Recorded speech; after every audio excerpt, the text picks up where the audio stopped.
Hi, welcome to No Bad Ideas, a podcast from the Revs Agency, a full-service marketing agency located right here in Buffalo, New York. I am Mitch Mirsky. I'll be your host for this episode, maybe some future episodes as well. And we are very excited to bring No Bad Ideas to you. From time to time, we'll have guests here on No Bad Ideas, and we'll make it as fun as possible for you, the listener, because, hey, we're not selling root canals here. I think the idea here, if we had to kind of put a fine point on it, would be our 5-year, 10-year plan would be when you're walking down the street and you see someone else with a No Bad Ideas t-shirt on, you give them that knowing nod, that wink, right? And then, oh, you get it. That guy gets it. I mean, as you can tell, we at the Revs don't take ourselves too seriously. So I hope that you enjoy what we're putting out here. And it's entertainment, but also a little bit of information. So I guess to coin a phrase, we call it infotainment. I don't know if you've heard that before.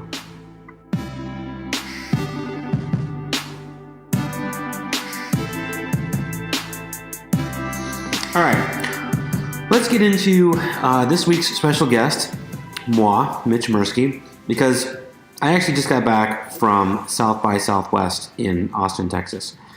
If you're not familiar with South by Southwest or have heard of it but aren't quite clear what it is it just a boondoggle for Mitch to go down and party with the media elites in a very hip town?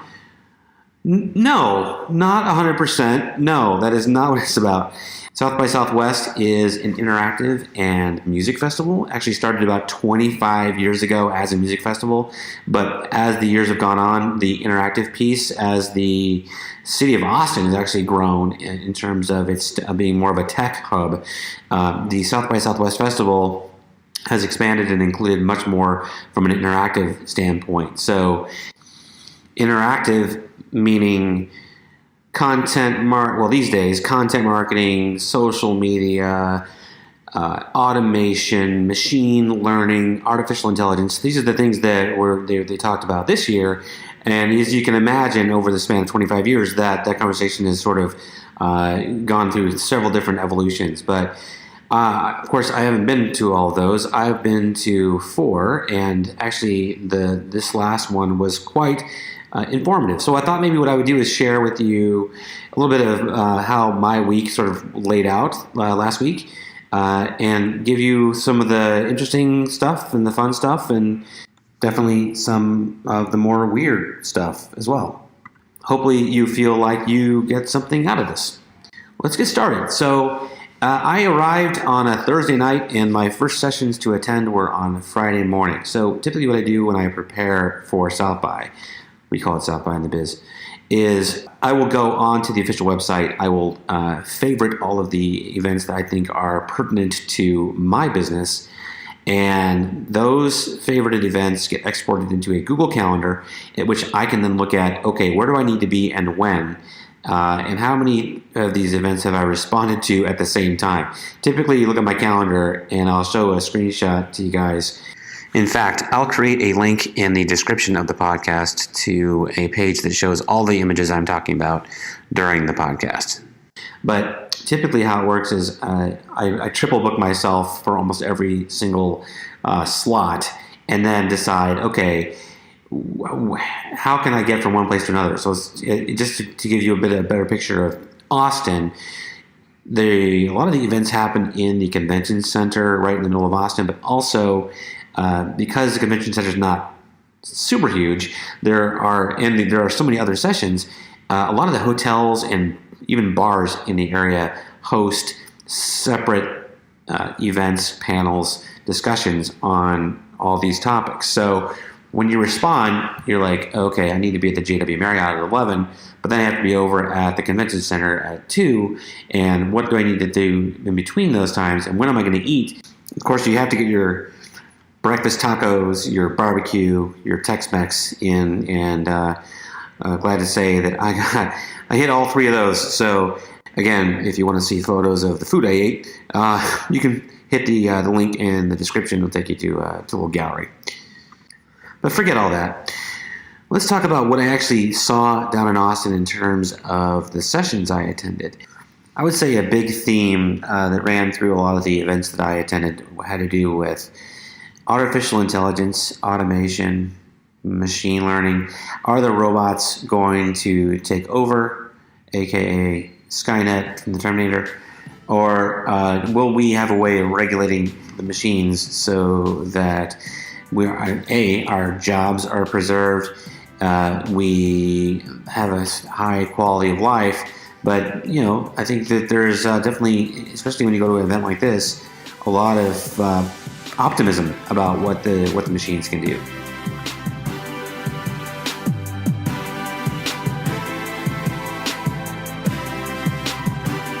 So the first event I attended was called Regulating AI, How to Control the Unexplainable. And actually the speaker was a gentleman who was the chief privacy officer of a company called Immuta, which is a data management platform for some of the world's most secure organizations. He's also like a Yale law professor, so super smart guy. Andrew Burt is his name.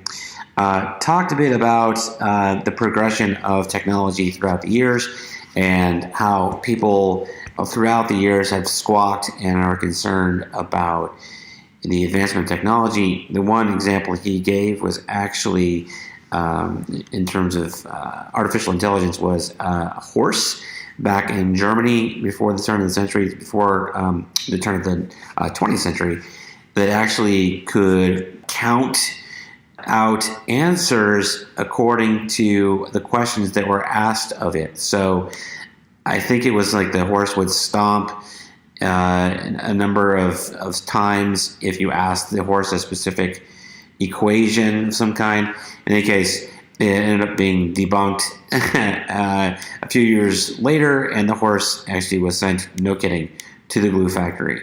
So a funny little story to kick that off, but the question, what he was leading to was from an AI perspective, from an artificial intelligence perspective, was should we put all our trust in machines? Should we have some sort of regulation around how people are developing AI? And specifically, how do you regulate something you don't understand? So at the time right now, we have a really big problem with kind of defining what AI actually is and what exactly, what can we do to regulate it. There were lots of laws that have good intentions that at the end of the day are maybe squelching the progress. But really, at the end of the day, it's still open to interpretation. He wasn't really solving for much at this talk. At the end of the day, what he was saying was that there needs to be a human element incorporated into the machine learning or the regulation, so that we can recognize when something's progressing a little too fast for what we can keep up with.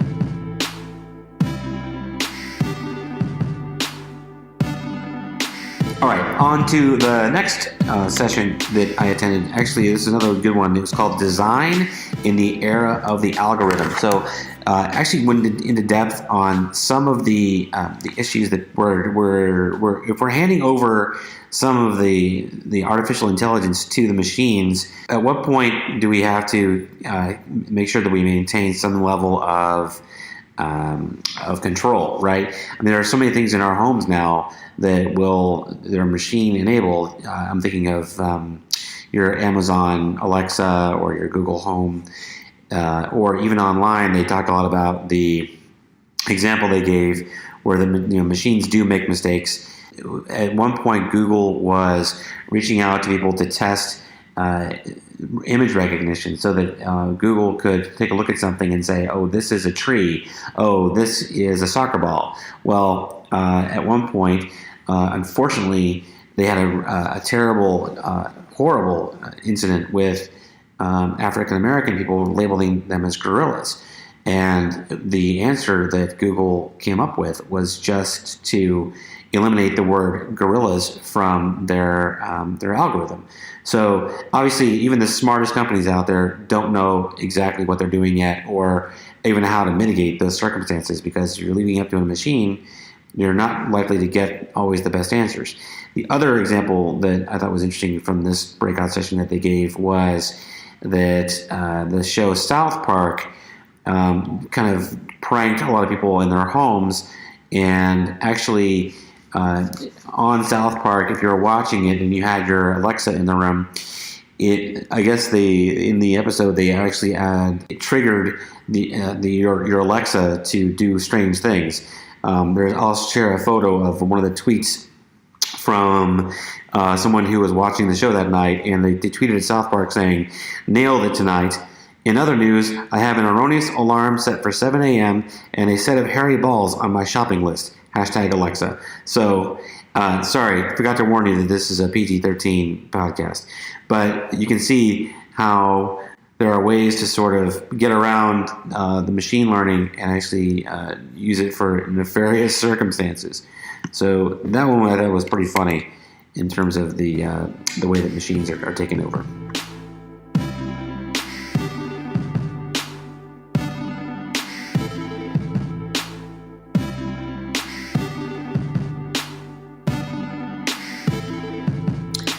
All right.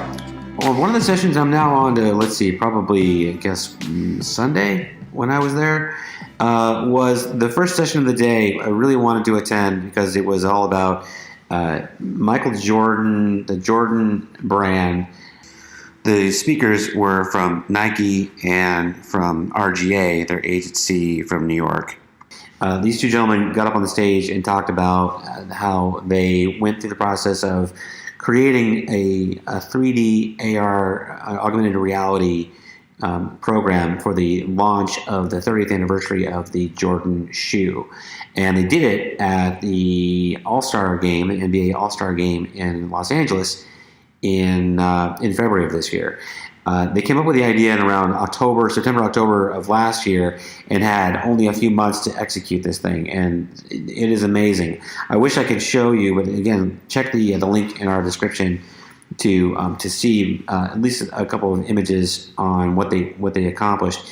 What they did was they worked with Snapchat on a filter that if you were at a certain location, you could use the filter and it would display an actual sort of augmented reality 3D model Michael Jordan right in front of you, looking as though he was going to dunk the basketball over your head in that famous pose that he had from the free throw line, the dunk from the free throw line way back in the day. I believe it was 1986, 1985. The All-Star game from that year. So again, check the link. There's a really awesome photo I took of they enabled the lens from Snapchat in the conference for just an hour, and so I was able to take a picture of Jordan dunking over me as I was watching these guys give their talk. But there were a lot of other things that were involved in that process. They actually did instant shopping from Snapchat, which is something that Snapchat is trying to enable. I think that there's lessons to be learned. There's really cool things that they were doing. Of course, the biggest lesson is get a really big brand that has a lot of money that can call up Snapchat and get this done. It was really one of the more impressive 360 programs, because not only did they create some real great brand awareness, there was a lot of engagement, but also they allowed for the kids who were at the right place at the right time to snap the image and then actually download or actually add the shoes to their shopping cart right on the Snapchat. And then they partnered with an instant delivery service that actually delivered the shoes right to the kids at the event. So it was quite impressive in terms of the whole thought process. They went through all the way from the sketching phases to how you get something like this kind of idea through a large organization like Nike. So again, kudos to those guys. I think from that standpoint, I was really excited that that I was able to at least take a few photos, and hopefully it communicates pretty well from a visual perspective. Oh, and one more thing on that. They called this promotion AR Jordan. So I thought that was also very clever. Just the name instead of Air Jordan. AR Jordan. Get it? Okay.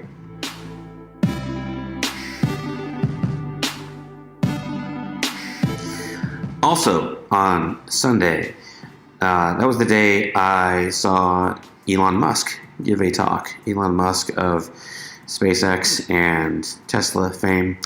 Very cool talk, although I did wait quite a long time to get a ticket to get in to see him. I had decent seats. I got a photo of myself and Elon. Again, check out the link. But he was being interviewed by a childhood friend of his who actually coincidentally happens to be, I believe, the creator of the HBO series Westworld. So very cool to have these two guys up on stage talking to each other about all things futuristic and AI. He didn't really, I would say, break any news on the stage, but it certainly was good to hear straight from the horse's mouth some things that he'd spoken about in the past when it comes to the coming threat of AI. He has a very sort of pessimistic view of what's happening with AI right now, and he is a big proponent of AI regulation. So someone like Elon Musk with that type of megaphone, with that type of voice, with that type of vision, someone who is really kind of ringing the bell and sounding the alarm around the lack of regulation around AI kind of spooks you, gives you a little bit of a fright. So take that for what it's worth, I suppose.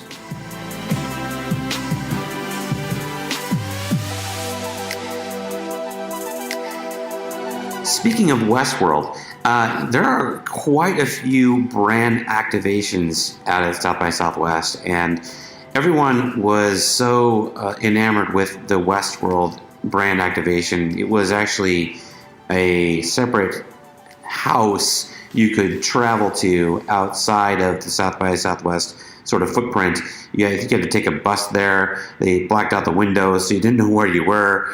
It was, from my understanding, quite amazing. Unfortunately, the tickets to get in were so long that I just couldn't wait 2.5 hours to get into the exhibit as a sort of a non-VIP person. Although, besides Westworld, I did go through the Silicon Valley House, another HBO show, which was pretty interesting. They replicated a few different rooms from the house in the show, if you're familiar with it.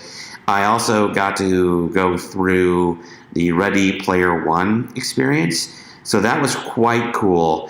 If you're familiar with Ready Player One, it's a movie that's coming out at the end of March, directed by Steven Spielberg, and very, very cool execution on their part.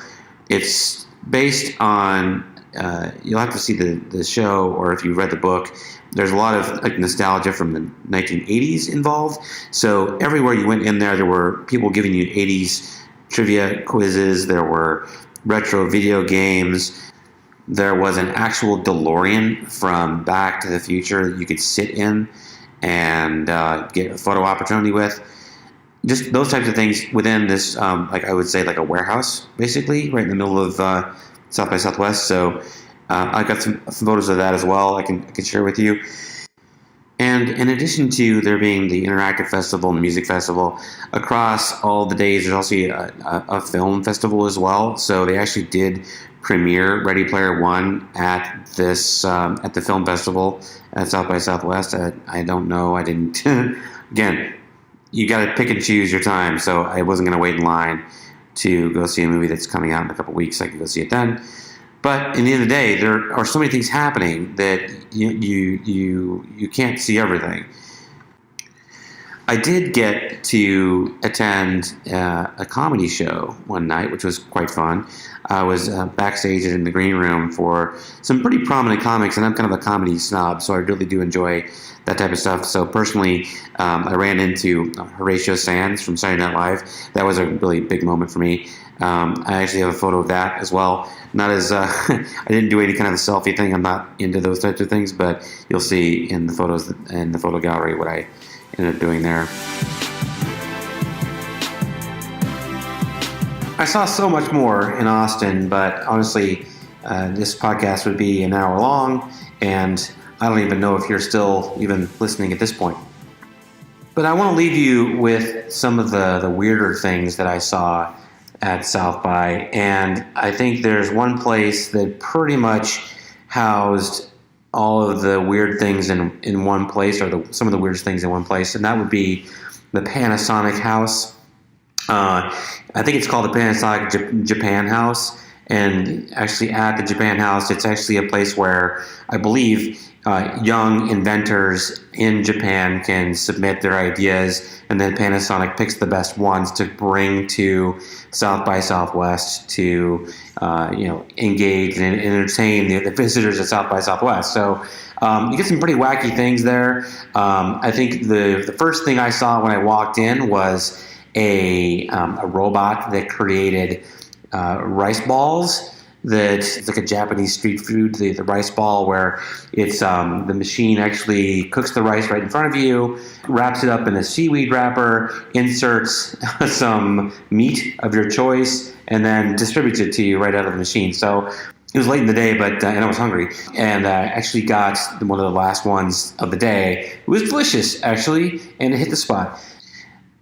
Another highlight was a two-way tablet that basically stood on a table, and someone could stand on one side of the tablet, someone could stand on the other side of the tablet, and each of you could have a conversation in a different language, and the tablet would display to your conversation mate what you're saying in their own language. So the woman on the other side of me was Japanese, and she was saying something in Japanese, and then it would show up on my side in English. So it's pretty cool. I don't know from an execution standpoint if it was something that I would carry around or whatever it may be, but that was kind of cool.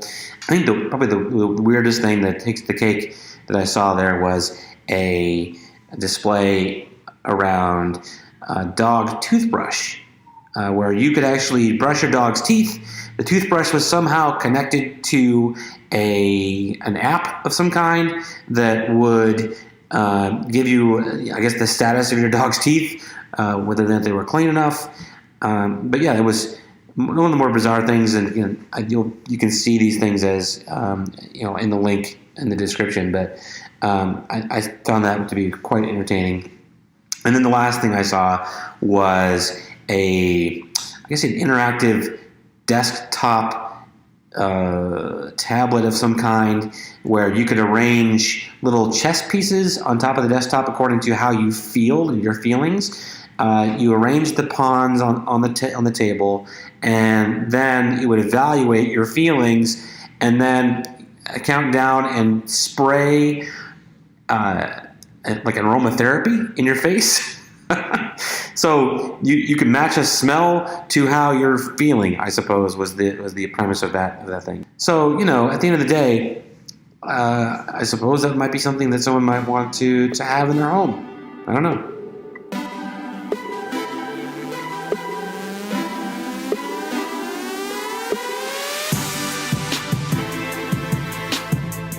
Yeah, I would say overall, South by is quite busy. There's so many things happening. Again, you're only getting you a taste here of what I saw down there, but it's obviously an investment.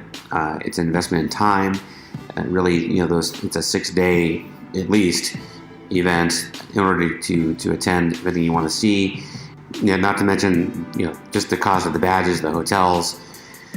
It's it's an investment, but in our view, as the Revs, we feel like that's something that we really feel like there's an ROI there. So we'll probably go back again next year.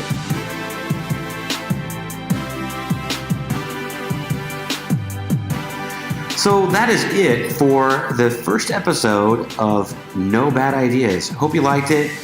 Again, next time won't be just me droning on with my own monotone voice.